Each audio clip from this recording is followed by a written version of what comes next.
Assalamu alaikum. Bismillahirrahmanirrahim.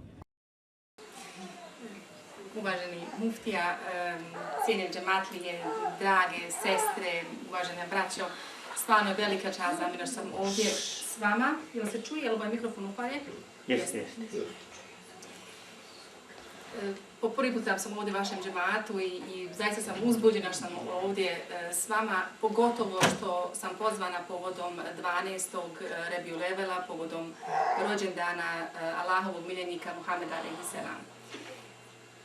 Zahvaljujem se ja također sestri Melihi koja je bila inicijator mog dolaska, moj posjet u Njemačku. Ovo je u stvari moj drugi rodni kraj. Ja sam odrasla ovdje nedaleko odavde u gradu Echterdingen. I drago mi je također što je moja mama večeras sa mnom. U Njemačkoj sam u stvari živjela 30 godina, tako da je ova pokrajina druga moja domovina, pored Bosne i Hercegovine odakle sam u stvari rodom iz grada Teslića. Ali prije, sad će biti tačno 10 godina kad smo moj muž i ja donijeli odluku da se vratimo u domovinu, da se vratimo u Sarajevo. Odabrali smo Sarajevo jer sam ja sada iz RS-a i moj muž koji je rodom iz Višegrada također. I alhamdulillah, dobro smo se snašli, drago mi je da je uvijek mi je drago u stvari kad imam priliku da se vratimo ovdje u Njemačku. Ja ću nastaviti u naredni sat vremena, otprilike koliko će moje predavanje trajati, nastojat ću da se prošetamo, da vas provedem kroz 114 godina. Vraćamo se u 20. stoljeće, kad govorimo o 20. stoljeću, govorimo znači, od 1900. godine do 1999. godine. Sada je 2014.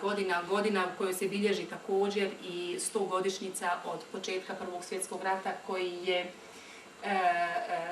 gdje Sarajevo isto bilo ključno mjesto kada je Gavrilo Princip izvršio atentat na austrougarskog prestolonasljednika Franca Ferdinanda i njegovu suprugu Sofiju. Kad govorimo o tom 20. stoljeću, to je stvarno bilo jedno burno stoljeće, jedno nemirno stoljeće. 2 svjetska rata su se desila, i Prvi svjetski rat, i Drugi svjetski rat. Tako da je za čitav svijet, za čitavu Europu je to bilo jedno nemirno stoljeće, a za nas Bošnjake pogotovo. Nismo mi samo prošli kroz 2 svjetska rata. Početkom 20. stoljeća još uvijek je Austrougarska vladala Bosnom i Hercegovinom, koja se, iako na početku su Bošnjaci strahovali šta donosi Austrougarska, nakon što je Osmansko carstvo bilo 450 godina u Bosni, odjedanput je došla nemuslimanska vlast, na početku se Bošnjaci borili protiv austrougarske vlasti. Austrougarska je bila veća vojna sila, uspjela da ostane u Bosni za 40 godina. Ispostavilo se u stvari da je bolja vlast nego što je bilo u susjednim državama, u Srbiji, u Crnoj Gori, gdje su se dešavali progoni, pljačke, nasilno iseljavanje Bošnjaka i sl. Prvi svjetski rat 1914. godine, kada se desio u Bosni, Bošnjaci su se pokazali kao jedni od najhrabrijih vojnika unutar Austrougarske. Vi znate da je vrlo zanimljiva činjenica je ta, kad se izvršio atentat, kad je Austrougarska proglasila rat protiv Srbije, šejhul Islam u Istanbulu je proglasio džihad, izdao u stvari fetvu, da svi muslimani moraju da krenu u džihad protiv Rusije, Ruskog carstva, protiv Britanije, protiv Francuske. A moraju se boriti, naredba također glasi, na strani Austrougarske i Njemačke. To tada smatrane prijateljske sile muslimana. Imate, recimo, čak u Berlinu je bio Büro für den Džihad. Čak i znači, pamfleti su pisane, male brošure su pisane. Prepoznali su Njemci tada koliko je važan džihad za muslimane. Kad je fetva izašla, stigla u Sarajevo, dopis, gdje tada je bio Reis Ulema Mehmed Džemaludin Čaušević, on je morao na narednoj hutbi proglasiti čitavoj Bosni i Hercegovini izdata fetva šejhul Islama, trebamo stupiti u džihad na strani Austrougarske. I Bošnjaci su se pokazali kao među najhrabrijim vojnicima, gdje su činili elitnu jedinicu koja se zvala Bosnjakan regiment. Čak jedan marš je komponovan za Bošnjaka koji se zvao Die Bosnjakan Kommen. To možete na YouTube ukucati i naći taj marš. Mnogo knjiga je napisano o hrabrim Bošnjacima. Dan danas imate mezarja u Austriji koji se zove Bosnjakan Friedhof, kao na primjer u Steiermark. Imate mnogo spomenika u Austriji sjećajući se hrabrih Bošnjaka koji su branili tada Austro-Ugarsko carstvo, ne baš direktno Bosnu i Hercegovinu, svoju teritoriju, nego često su i padali na istočnom frontu, na afričkom kontinentu, na zapadnom frontu, na granici prema Italiji. Zašto vam to govorim? Znači, to je jedan ključni moment, a žena je i kroz to propatila. Trebala je muža ispratiti u rat, trebala je ostati sa djecom, trebala je se izboriti kako će živjeti, kako će nastaviti život dalje. Pogotovo što je nakon Prvog svjetskog rata je nastala ta prva verzija Jugoslavije, kraljevina Srba, Hrvata i Slovenaca, kasnije preimenovana u kraljevinu Jugoslaviju. I ta kraljevina Srba, Hrvata i Slovenaca je u stvari, vidite, u samom imenu nema Bošnjaka nigdje. Nije samo to što nas nema u imenu te države, nego su Bošnjaci kao Bošnjaci prestali da postoje. Pojam Bošnjak je nestao, nije više ni postojao ni bosanski jezik. Vakufska imovina oduzeta velikim dijelom, Vakufska banka obezvrijeđena. Tako da su Bošnjaci, i agrarna reforma, da ne zaboravimo, veoma važno, uvedena. Šta znači agrarna reforma? Znači da u stvari oni koji su bili vlasnici zemlje, vlasnici nekretnina, tada u Bosni i Hercegovini, to su bili većinom Bošnjaci, njima je oduzeta zemlja i data kmetovima koji su većinom bili pravoslavci, odnosno Srbi.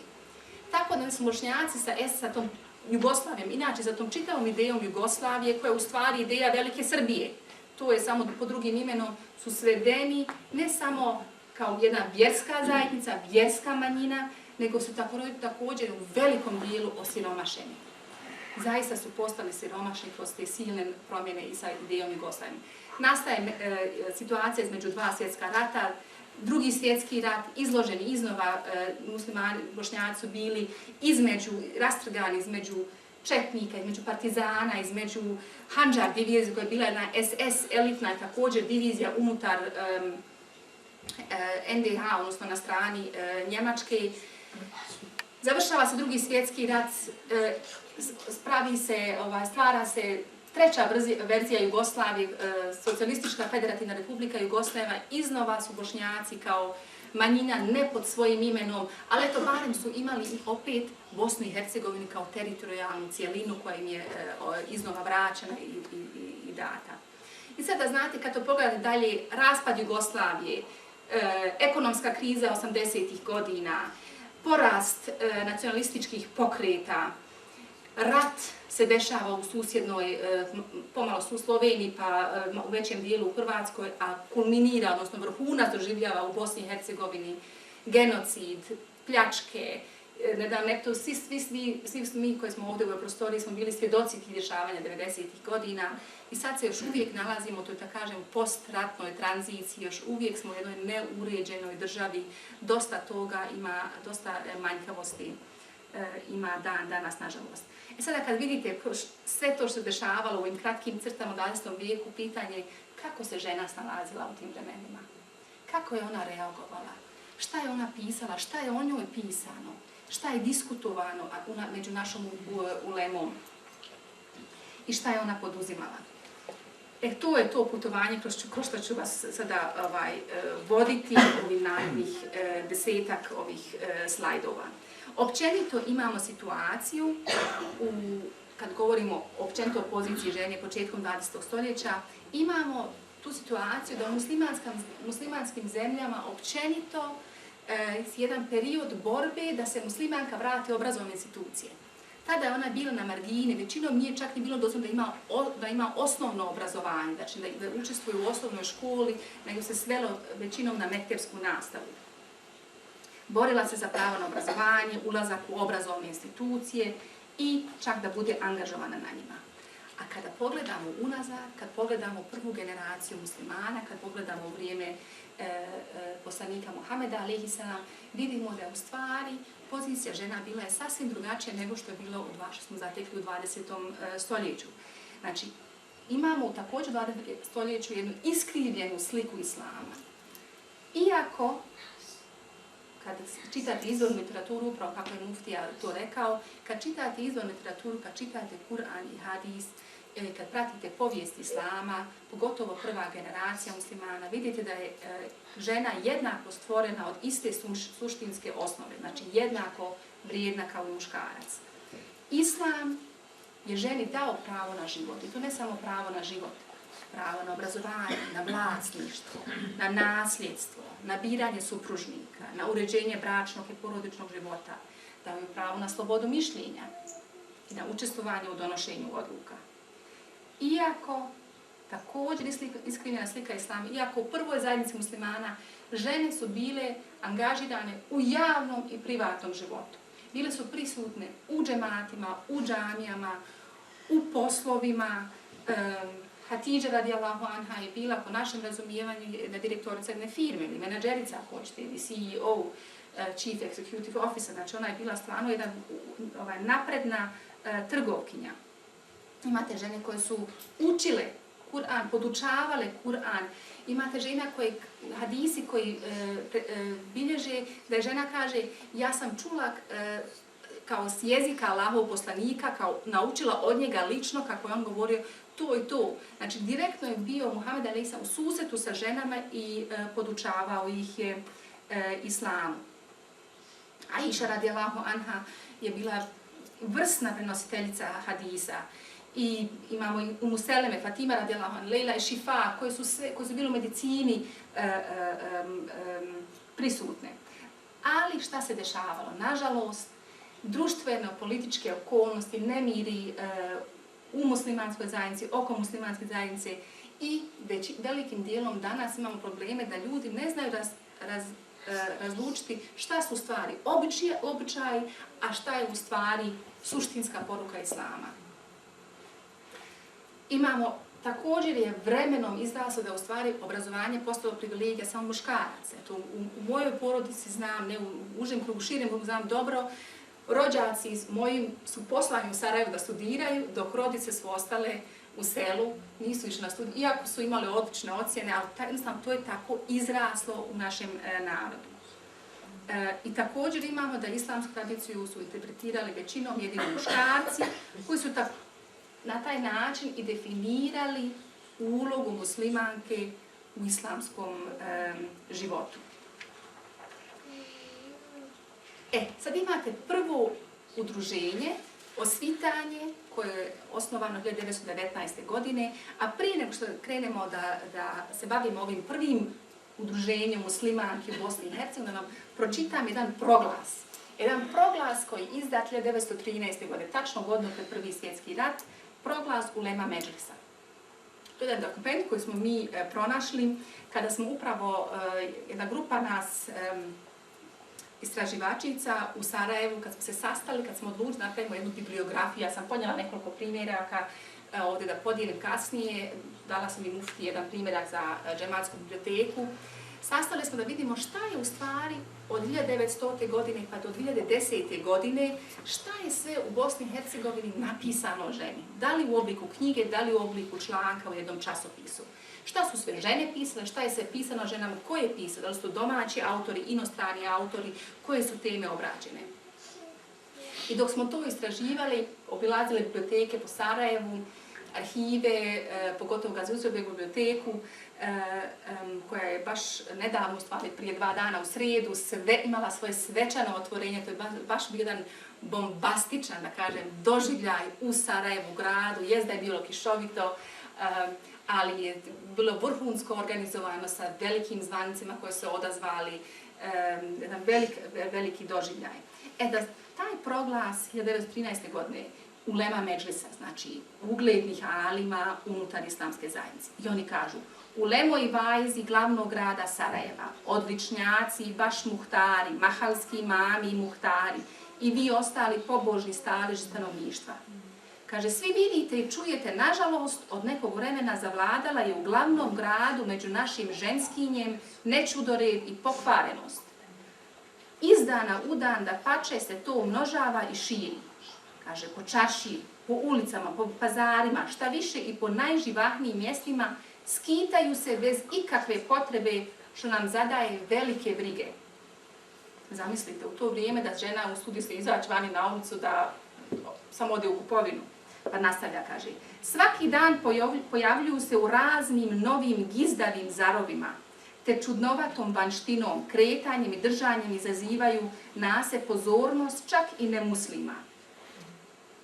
I samo ja to skraćujem, to je jedan ogroman proglas koji je okačen po čitavom gradu Sarajevo i ona tu kaže šerijat zabranjuje ženskinju miješati se s muškim, krijenje ženske farzim je učinio. I to je to da, znate, ja na jednu ruku trebamo i razumjeti našu ulemu, bojali su se ženu za svoj podmladak, Austro-Ugarska je bila tu, već su nadvladale te srpsko-hrvatske snage koje su nagovještavale da se nešto desiti i oni se jednostavno bojali da neće doći do mješovitih brakova, da neće doći na to da bi neko udario, što se kaže, na čast žene muslimanke. Ali s druge strane vidite isto njihovo tumačenje šerijata, da je ženi kao po šerijatu zabranjeno da izađe na ulicu. To je ono što neki tvrde kao da je to muški fik ili muški diskurs. Eto, to je vezano za taj proglas. Kada govorimo o ovom udruženju Osvitanje, to je zaista jedno najupečatljivije udruženje koje je osnovano u 20. stoljeću, koje je ostalo mnogo traga. I da vidimo prvo zašto je bilo toliko potrebno da poraste broj muslimanskih udruženja u tom vremenu. Imamo posebne međuratne društvene prilike. Šta imamo na prvom mjestu? Imamo posljedice Prvog svjetskog rata. Mnogo muslimanki su ostale supruge šehida. Mnogo muslimanki su ostale sa djecom, same, a sada nisu znali kako da se snalaze. Imamo ono što sam ja na početku navela, imamo izražen, neravnopravan položaj Bošnjaka u kraljevini Srba, Hrvata i Slovenaca. Zatim imamo, to što sam ja navela, znači zatiranje ekonomskih, nacionalnih, vjerskih prava, agrarna reforma, oduzimanje vakufske imovine, plus paljevine, pljačke, šikaniranje Bošnjaka. I to je dovelo u stvari da su Bošnjaci, odnosno pogotovo žene koje su ostale same, svedene na prosjačenje, na siromaštvo, na beskućništvo, na nezaposlenost i imamo i dokaze o nemoralu, o prostituciji. I to je povelo one muslimanke koje su donekle bile obrazovane, koje su donekle ostale još imućne, one su pokrenule proglas da se osnuje niz kulturnih, obrazovnih društava, da bi se žena obrazovala, da bi bila zaštićena, da bi obrazovana s tim ciljem kako bi mogla sebi zaraditi na pošten i častan način. Znači, omogućiti Bošnjakinji samostalnu zaradu i sigurnu materijalnu egzistenciju. Tada je bilo naveliko pokrenuta ideja, ne može društvo napredovati ukoliko žena muslimanka nije obrazovana. Tako se desilo 1919, vrlo brzo, godinu dana nakon završetka Prvog svjetskog rata, Osvitanje je formirano u Sarajevu, ali u Bosni i Hercegovini niz udruženja su formirani. Imate ženski pododbor Gajreta, imate organizaciju Muslimanska ženska zadruga u Mostaru, Dobrotvor u Stocu, Spas u Banja Luci, Muslimanski ženski klub i također niz ostalih organizacija koje su radile sve sa istim ciljem da jedno se pobrinu za ženu muslimanku. Začetnice, znači inicijatorke tog udruženja su bile Bošnjakinje učiteljice, intelektualke, prosvjetiteljke i reformatorke tog vremena. I one su, šta su one prvo uradile? Prvo su uputile jedan proglas u novinama Vrijeme. Zato to je možda za vas zanimljivo na koji način su one pokušavale da dođu do svojih prava, da pomognu sestri muslimanki. Prvo su znači uputile proglas i taj proglas je vrlo indikativan, pokazuje u stvari stanje žene kroz što je prolazila u to vrijeme. Pa kaže to u proglasu. Ističali su težak društveni položaj muslimanke, nastojeći da izađe iz svog doma, iz zatišja života, naturivši joj brige za koje do sada nije znala. Okružena starim predrasudama da se ničeg privrednog nije smjela prihvatiti, ona je bila nepripremljena za taj novi životni put. Nedostajala joj je naobrazba, znači obrazovanje i upućenost. Kada je potrošila ušteđevinu, počela je prodavati bakar, pa ruho, vez, odjeću, a na kraju spala je na prosjačenje i nemoral. Nastao je težak socijalni položaj koji traži brzo rješenje. Nju ne liječe prazna uzrujavanja i dobre želje, ne liječe je brošure i izjave, nego ustrajan rad. I kad se bude postavila muslimanka na svoje noge, kad postane jaka i samostalna, istom će se onda moći govoriti o definitivnom rješenju muslimanskog ženskog pitanja. Nakon ovog proglasa su uputile također apel svim ostali koji bi mogli pružiti pomoć u novcu i savjet. Trebalo je kupovati najviše šiveće mašine, oni su radili na tome da žene znaju šiti kako bi prodavali robu. Pokretali su škole za krojenje, šivenje, za vez, prodavale robu i također škole za računanje i pisanje. I osnivale su zadruge, izradili ručne radove, praonice rublja, prodavnice roba i također su osnovali žensku zanatsku, odnosno žensku obrtnu školu. I to je stvari izrodilo plodom, žena Bošnjakinja se uposlila i njezin proizvod rada je uspjela da unovči. Popratne aktivnosti tih udruženja su bile teferići, su bili mevludi, predavanja razna i čak su prisustvovali raznim izložbama, pa čak su dostigle i do Pariza gdje su proizvodi što su žene vezle, što su napravili, bili poslani također da budu izloženi u Parizu. Tadašnji rejs ulema, Mehmed Džemaludin Čaušević, je podržavao rad osvitanja, on je sam bio u nadzornom odboru, držao ženama predavanje po pitanju islama. I to je usvitanje bilo prvo i, kao što sam rekla, slična udruženja po čitavoj Bosni i Hercegovini su pokrenuta, tako da je uspjela ta mobilizacija o pitanju žene. Imamo sada situaciju između dva svjetska rata i onda slijedi Socijalistična federativna republika Jugoslavija. Ulogu, upravo što sam spomenula, rejsul uleme, tadašnjeg rejsul uleme Mehmeda Džemaludina Čauševića, je neizmjerna. On je stvarno dao, smatra se jedan od velikih reformatora unutar Bosne i Hercegovine, naš veliki alim za koji bi svako od nas trebao da zna, svako od nas da barem nešto o njemu pročitao. Rejsul ulema Čaušević je se izuzetno zalagao za ženu, zalagao se za obrazovanje ženskog podmlatka. I šta on kaže, recimo u časopisu Novi Behar, on kaže, ženi treba dati prilike da nauči uz vjerske znanosti, znači uz islam, treba da nauči i svjetske, pa da zna čitati lijepe knjige koje će je osposobiti da u pravom smislu bude kućni temelj. Treba dakle ženu oplemeniti da i ona mogne biti sudionik u sticanju kućne sreće, kao i sticanju sreće cijelog ummeta. Žena koja ne sudjeluje u sticanju sreće za svoju zajednicu i žena koja samo služi kao neki predmet prostirke, daleko je od toga da bude ljubljena istinskom ljubavi od strane pametna i učena čovjeka. Takvoj ženi je upravo nemoguće u pravom smislu odgajati djecu, uređivati kuću i biti sudionik u sticanju sreće za svoju domovinu, za svoju vjersku zajednicu. Vidite tu koliko se Čaušević brine o umetu, kao prvo o porodici, kao supruga, o toj ćeliji, pa zatim o zajednici, o islamskoj zajednici, pa o domovini Bosne i Hercegovine, pa onda o čitavom umetu. Jer jednostavno činjenica jeste da žena čini polovicu čovječanstva. Mi smo jednostavno muškarci i žene čini jednu cjelinu. U to vrijeme veoma zanimljivo su bile u tim našim časopisima, u dnevnim listovima, su bile debate, prepisi, teme, obrađivane tema oko otkrivanja žene. I to je veoma zanimljivo za današnje gledišta. Kad danas kažemo otkrivanje, to je nešto sasvim drugo nego o čemu je tada bilo riječ. Tada kad se spomenula riječ otkrivanje, ne govori se o otkrivanju hidžaba, nego se debatiralo i to žestoko debatiralo da li je dozvoljeno da žena otkrije svoje lice.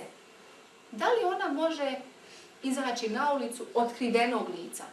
Da li to islam dozvoljava? Ili islam u stvari propisuje da žena mora nositi, da mora pokriti lice, to se zove pečat. Kad govorimo o zaru i feređi, to je u stvari, znači, podrazumijeva i tu peču i to pokrivanje lica. Na veliko platno koje žena pokrije preko svoje odjeći i plus pokrije svoje lice. I tu je Resul Ulema Mehmet Džemaluddin Čaušević zajedno sa ostalim alimima iščitavajući izvore islama, iščitavajući izvore, zaključuje da pokrivanje lice za ženu nije farz, da je to postao običaj u našim krajevima. Ali nije samo bilo to tema otkrivanja žene, bilo je tema uopšte obrazovanja, da li je ženi, djevojčici dozvoljeno da ide u školu. Zatim tema isto o šeširu. Samo da čitate te novine u to vrijeme, bilo je tema da li musliman smije nositi šešir. Vi znate, kad se vraćamo unazad, vi znate, mi smatramo danas da je fes sastavni dio, da kažem, nekog muslimanskog identiteta. Kad je fes uveden početkom 19. stoljeća, kad su janičari ukinuti, tada se to smatra bidatom, nekom novotarijom, šta će nam fes, otkud nam jedan put fes. Međutim, kroz vrijeme se to ustanovilo, malte ne etabliralo, da je fes sastavni dio našeg muslimanskog identiteta. Kad se fes treba ukinuti, ili kad su nastojali da ukinu fes, da su stvari, to je to bilo čitava ta strategija da se smanji što više taj muslimanski identitet. U pitanju fes to smatrao kao, nemoj nam fes uzimati, to je naše, to je povezano sa islamom. Pored toga, znači, diskutovala se u tim časopisima učešće muslimanke u javnom životu, koja prava žena u stvari u islamu ima, da li se smije zaposliti, da li smije da radi izvan svoje kuće. I tako se je ulema podijelila u to doba između tradicionaliste, oni koji nisu dali u sebi ništa reći, a to su većinom bili oni koji u stvari nisu ni istinski vladali arapskim jezikom da bi znali razumjeti Kur'an, da bi mogli da razumiju hadise u originalnom jeziku. To je bila naši oni, da kažem, imami koji su možda išli u medresu, koji su znali da uče na arapskom jeziku, a u stvari nisu razumjeli arapski jezik u pravom smislu riječi. A ti modernici su većinom bili poput Čauševića, oni koji su se obrazovali u Kairu, u arapskom svijetu, znali arapski i nastojali da istinsku poruku islama i prenesu u svoju domovinu. I imamo jednu zanimljivu također priču oko jednog učitelja, jedan učitelj Nešet Topčić, učitelj građanske škole iz Zvornika, koji je tada uputio dopis ministru prosvjete Božidaru Maksimoviću, brineći se za djevojčice muslimanke, kaže da se uvede obavezna osnovna nastava za muslimanske djevojčice, jer on kaže za sebe, ima bol za propadanjem vlastitog naroda. Kao nastavlja dalje, kaže, moja učiteljska dužnost i građanska svijest natjerali su me kao poniženog i uvrijeđenog muslimana da se obratim ovim putem vašoj ekscelenciji. Pojedinci su uvjerili da je to unazađenje ukoliko ne šaljemo naše djevojčice u školu. Također jedan koji će nastaviti dalje, da kažem, Čauševićevim putem, kasnije i koji će učestvovati u toj debati. Te debate koje smo ovdje naveli su nastavljene i u vrijeme komunističke Jugoslavije. Husein Efendija Džozo, također jedan naš prvak, jedan naš velikan, jedan naš alim, koji je nastao pronaći rješenja za ključna pitanja nas Bošnjaka, muslimana i muslimanke u vrijeme komunističke Jugoslavije. I on je također naglašavao da je ženi muslimanki potrebno obrazovanje jednako kao i muškarcu. Islamsko obrazovanje i svjetovne nauke, kako bi ona samostalno upravljala svojim imetkom također. I čak je Džozo govorio o tome da treba biti upućena u vojnu vještinu kako bi se znala suprotstaviti neprijatelju. Nakon toga slijedi Socijalistička federativna republika Jugoslavija, u stvari Drugi svjetski rat se dešava, gdje su Bošnjaci iznova izloženi genocidu najviše puta od strane četnika, četničkog pokreta. Partizani uspiju pobijediti taj rat u bivšoj Jugoslaviji, ali šta onda slijedi? Slijedi što mi nazivamo jedan agresivni ateizam. A šta to znači? Niz zakona je izdato koje su nastojali ti zakoni da smanje vjerske slobode unutar te Jugoslavije. Šta su ti zakoni? Imamo kao prvo da je 1946, znači tačno godinu dana poslije završetka rata, ukinuti su šerijatski sudovi u Bosni i Hercegovini. Zatvorena je Viša islamska teološka škola. Ženska medresa je prije toga zatvorena. 1948. je zabranjena vjerska nastava u školama. Mektebi su ukinuti. Tarikati, odnosno tekije, tarikati zabranjeni, tekije su ukinute, zabranjene da dalje djeluju. Mnogo džamija su korištene kao skladišta, kao magacini. I također je izdat zakon o zabrani zara i feređa. Znači sad imamo izdat je zakon da je ženi zabranjeno da izađe na ulici sa zarom i feređom. Ono što se ponovilo kasnije u Francuskoj i u Belgiji.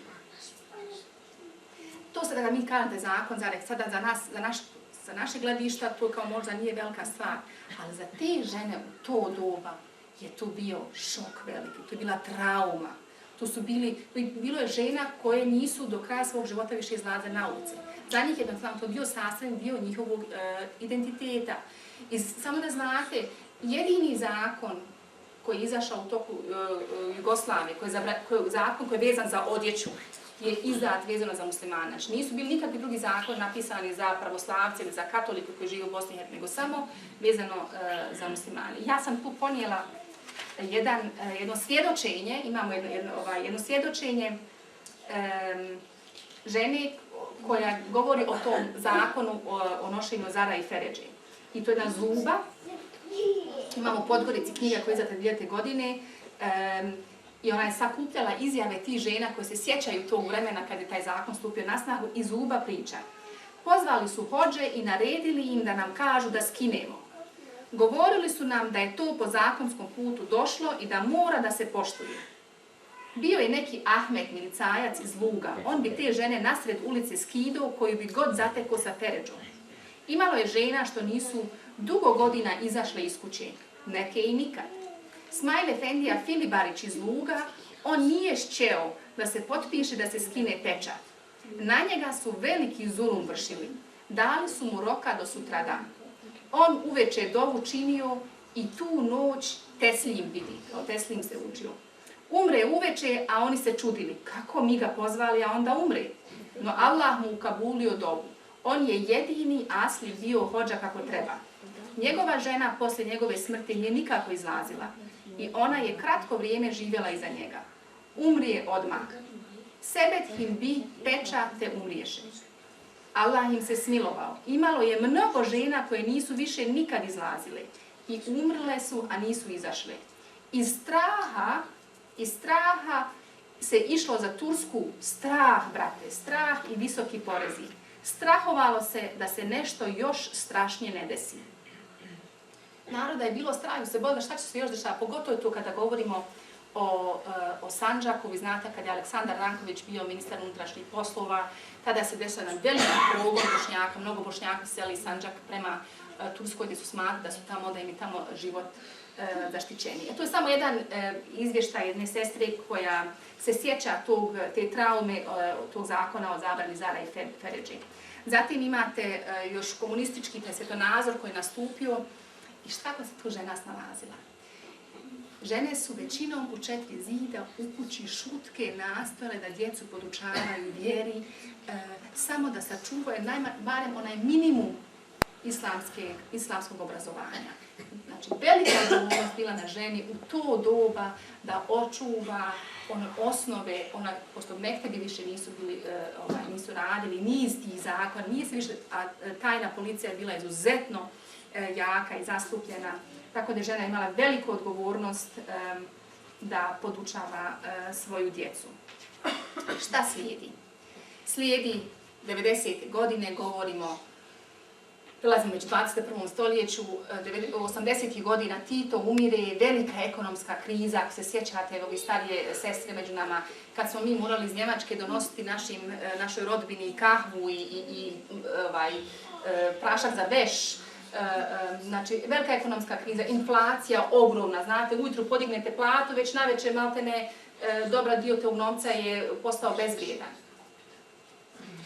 Nastaju te nacionalističke stranke, 86. memorandum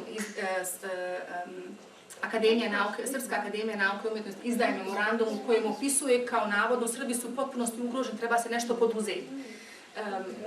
Rat kreće prvo u susjednim državama, a zatim se sve premješta u Bosni i Hercegovini. gdje već, vi znate dobro, u julu 1992. godine američki novinar Roy Gutman je već slikao, znate, ne slike iz Makarske, iz Omarske i Manjače u sjeverno-zapadnoj Bosni, u Krajini, slika on koncentracione logore, govori o ponavljanju holokausta na evropskom tlu. Te slike obilaze čitav svijet, niko ništa ne poduzima. Koncentracioni logori, žene se siluju. I to je jedan strašan period kroz što je žena prolazila u toku rata. Nije samo to, imamo i dan danas se borimo sa jednom i dalje neuređenom državom gdje su ustavne promjene itekako važne. Ali šta kaže da naš uvaženi profesor Enes Karić, profesor na Fakultetu islamskih nauka, koji je u Novom Mualimu 2011. godine, tada je Novi Mualim izdao jedan časopis koji izlazi redovno, a taj časopis je posvećen u potpunosti ženi i profesor Enes Karić je tu također napisao članak naslovljen Žena muslimanka se našla u ropstvu muškaraca muslimana, gdje sam izdvojila ovaj citat. Kaže, potrebno je da muslimanke progovore o sebi, da tumače svoju vjeru, da tumače sebe u svojoj vjeri. Potrebno je da se formira muslimanska ženska elita, da oslovi svoj položaj, da se osposobi za svoj svijet fetvi i da ukine muškarca, muškarčinu muslimana kao svog portparola. I to me navodi da se malo pozabavimo kakav je u stvari status žene u okviru islamske zajednice. Imamo niz vakufnama, znači niz dokumenata, certifikata koji svjedoči da su žene muslimanke davale svoj imetak, svoja imanja i svoje znanje za dobrobit islamske zajednice. Imamo jednu što je mene baš potaklo još u vrijeme Austro-Ugarske 1903. godine, Kajzer Franz Josef dodjeluje mualimi Uzeifi Hanumi Jamaković u Goraždu orden, jer je 40 godina svog života posvetila podučavajući djevojčice u Mektebu. I on je vidio tu njezin trud i ona je dobila i odlikovana od Kajzera. Znači, kao prvo imamo vakufname koji govori da su žene itekako željne da budu sastavni dio islamske zajednice, ostavljajući vakufe iza sebe. Kad pogledamo na islamsku zajednicu Bosne i Hercegovine, ona je u stvari kao jedna velika organizacija, čak i kao nevjerskog tipa, ima propise oko donošenju odluka, oko izbora, imaju demokratski proces, znači vrlo jasno je sve uređeno unutar islamske zajednice, gdje, na primjer, oko izbora, kako hoćemo da govorimo o izborima, biračko pravo ima svaki pripadnik u džematu. Svaki pripadnik džemata koji je navršio 18 godina i koji izvršava svoje obaveze prema džematu. Znači, nema nikakvih prepreka što tiče žene.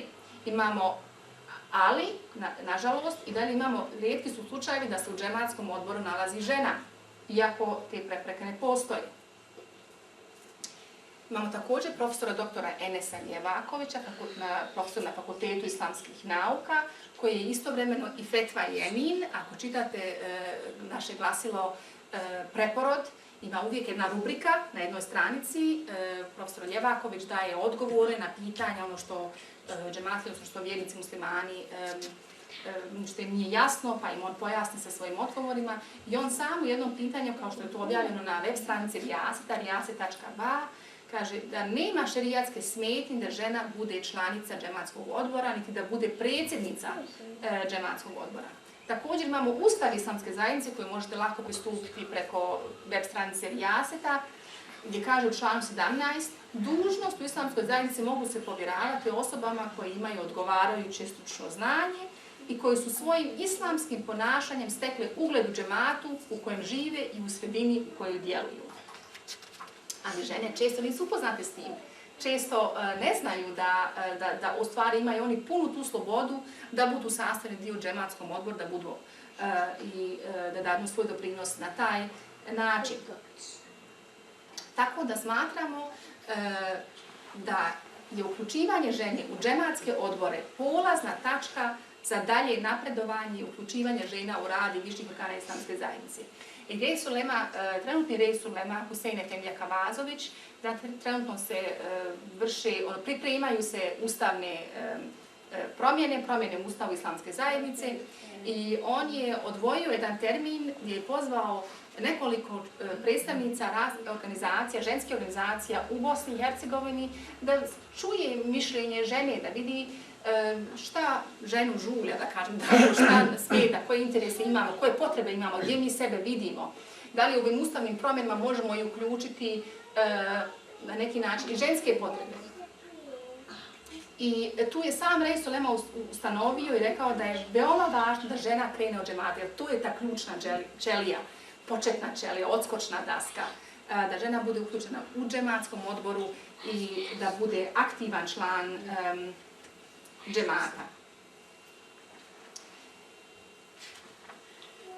Istovremeno imamo rastući broj, sve veći i veći broj žena, muslimanki, djevojaka koje su završile ili Islamski pedagoški fakultet, koji sad imamo u Bosni i Hercegovini i u Zenici i u Bihaću, koji su završili Fakultet islamskih nauka u Sarajevu i koji su završile kao vjernice muslimanke, završile razne fakultete, imamo inženjere, imamo profesorica i fizike, i hemije, i biologije, imamo ne samo mualime i vjeroučiteljice, nego imamo iz raznih tih polja, imamo muslimanke koje bi mogle itekako dati svoj doprinos.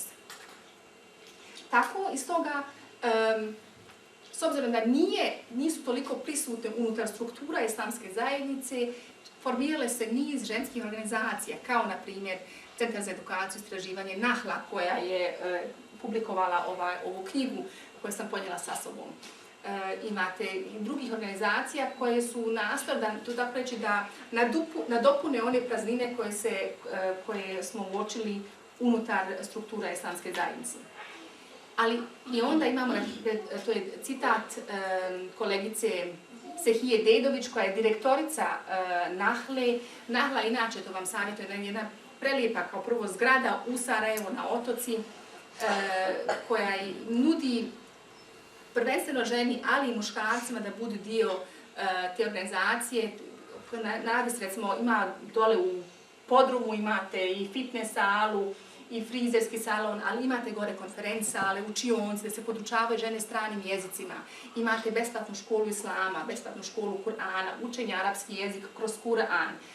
Imate učenje engleskog jezika, turskog jezika, podučavanje internetu, da znaju žene na kompjuteru raditi, kurseve šivenja. Samo da imate psihološko savjetovalište, imate biblioteku, bogato opremljenu biblioteku unutar Nahle, ima kafeterija. Tako imate jednu instituciju koja bi, dobrim dijelom koja bi mogla biti sastavni dio islamske zajednice. I imamo mjestimično određeni oblici organiziranja žene u džematima, ali to je većinom volonterskog tipa. To je i zavisi od dobre volje žena na terenu i imama, odnosno glavnog imama i muftije. Imamo niz grupacija također unutar Bosne i Hercegovine i tu ja ističem Asocijaciju žena Medžlisa Tuzla, Asocijaciju žena Medžlisa Gornji Vakuf, Ženski mekteb u Lukavcu i izuzetno vrijedne mualime u Kaknju, koje su aktivne i rade za dobrobit žene muslimanke, ali one to rade bez plana, bez naknade za rad. Kontinuitet i kvalitet ovisi o njima, znači nije sistemski riješeno pitanje žene. Da. Da vidimo kako danas. U Bosni i Hercegovini često imamo jedno istraživanje, u Bosni žene ne znaju da u stvari postoji jedan džematski odbor i da bi one mogle biti izabrane u strukturi islamske zajednice. Većina nikad nije ni čula da može, kao što sam rekla, u džematskom odboru, šta više dosta ih je smatram da je to čak možda i islamom zabranjeno, da to nije poželjno, da to ne bi trebalo i da to tradicijom zabranjeno. Imamo jedno istraživanje koje je urađeno upravo doskora u Bosni i Hercegovini, gdje skoro 30% ispitanih žena su naveli da smatraju muškarci ne bi bili sretni s tim da žena bude članica odbora. A na tih 5 posjećenih lokacija u Bosni i Hercegovini nije u stvari bilo ni jedne žene u džematskom odboru. A ja smatram i da kažem sestre koje su u mom krugu poznanstva s kojima istražujemo zajedno smatramo ako bi žene bile u administraciji jednog džemata prisutne, ako bi bile u odboru džemata, tako bi džemat u stvari rasteretio. Džematski odbor se mogao rasteretiti jer bi delegirao pitanja koje su vezane za ženu, što se njih tiče, o njima prepustio bi to ženama.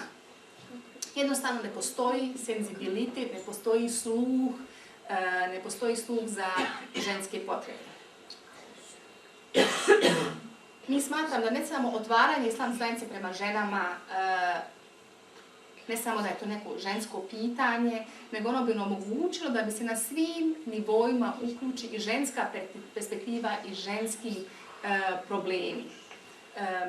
A islamska zajednica, za sada, džemati, džematski odbor često vide i rješavaju one probleme koje detektuju oni, a oni su u stvari većinom muškarci.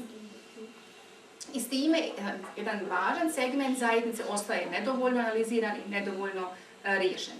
Znači, kad bismo uključili ženu u džemat, u džematski odbor, u strukturu islamske zajednice, to bi jednostavno ponudilo, time bi napravili jednu celinu, ponudili bi cjelovitu sliku društva u kome živimo, ali i same zajednice i omogućilo bi ukazivanje na izazove i probleme s kojima se zajednica suočava. Znači, radi se o ispostavljene zdravije zajednice, jedne prirodnije zajednice, jedne zajednice kako je to bilo u vrijeme Božjeg poslanika Muhameda a.s. gdje mi znamo da su žene bile sastavni dio džemata, gdje znamo da je Muhammed a.s. skratio namaz kada je čuo dječji plač da bi olakšao ženi da dijete ne odolji plačom. Gdje bi on sam klanjao, a na krilu mu je bila unuka.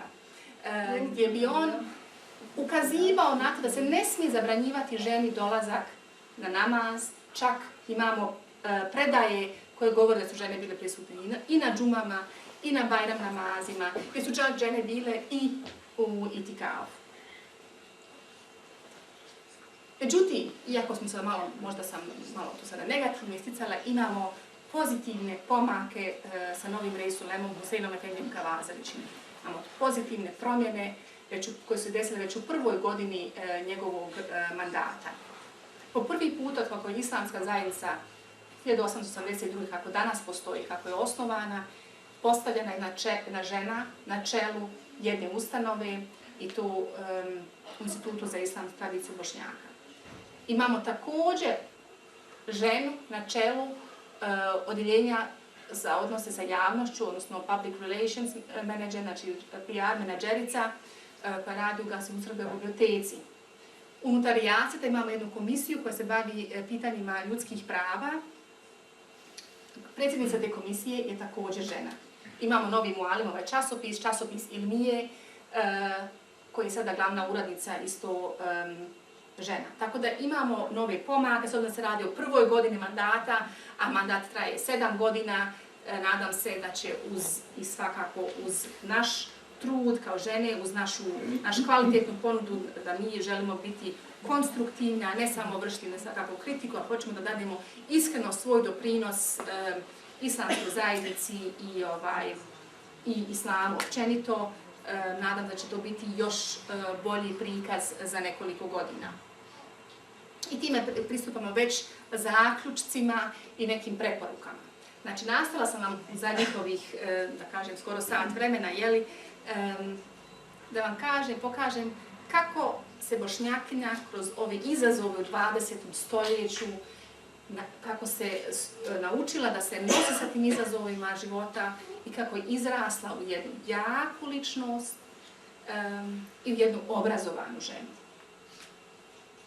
Rasprave o ženi muslimanke su trajale kroz čitavo 20. stoljeće i dan danas imate neke teme koje izgleda da još nisu riješene.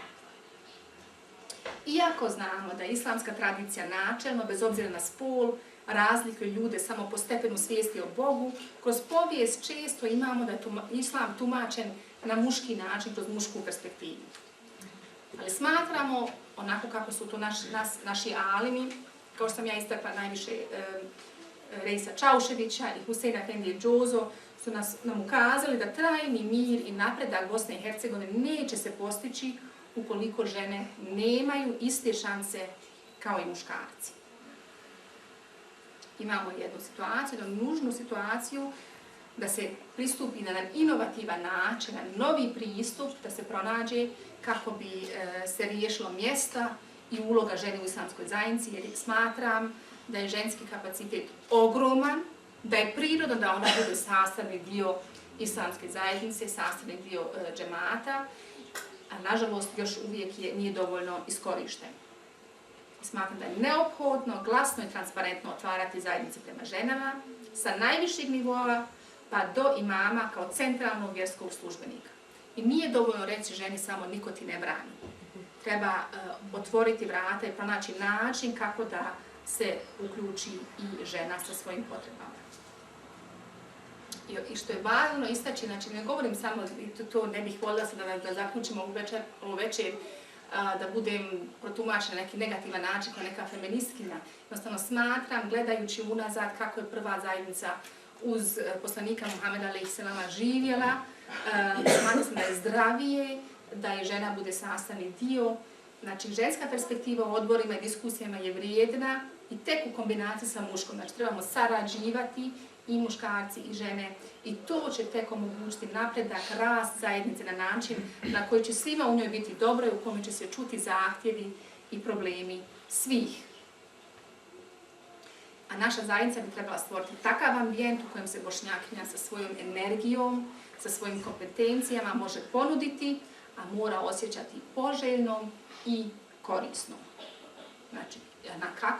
Znači, to bi bio sada metod na kakav način može se to pokrenuti u najmanju ruku, jednim, da kažemo, proaktivnim pristupom, kroz hutbe, kroz predavanja, kroz novinarske članke, ženama, ali i muškarcima ukazati na spremnost i opredjeljenost zajednice da žene budu njene aktivne članice i da se njihove potrebe čuju i uvažavaju. I završamo ovo svoje večerašnje izlaganje sa jednim citatom jedne moje kolegice Zehre Alispahić, također profesorica na Fakultetu islamskih nauka, koja je rekla sljedeće. Muškarci i žene moraju zajedno raditi, biti ravnopravni partneri, čuvati svoje osobenosti i nadopunjavati se. Žena ne smije i ne treba u posao ulaziti kao muškarac. Naprotiv, u posao zajednice treba unijeti osobenost svoga bića, svoj način razmišljanja, rješavanja problema i pragmatičnost. Njezin angažman u džematu stimulirat će duhovnu i suštinsku poruku islama, kako je to i Tarik Ramadan poručuje, jedan alim koji ovdje djeluje u zapadnoj Evropi. Imate do mnogo literature na njemačkom jeziku i time završavam ih pedanke njih firao. Ako me želite kontaktirati, ima moja e-mail adresa. Ako imate pitanja, možete mi poslati na mail, a u stvari bi više voljela da se sada malo družimo, da ako se možda nečim i ne slažete, da podijelite to sa mnom. Ako imate kakvu primjedbu, da mi iznesete, da budemo slobodno i kritika. Može i riječ pohvale i pohvala nikada nije suvišna, a može svakako i nesuglasice da vidimo i da se približimo sa, nadam se, zajedničkim stavovima.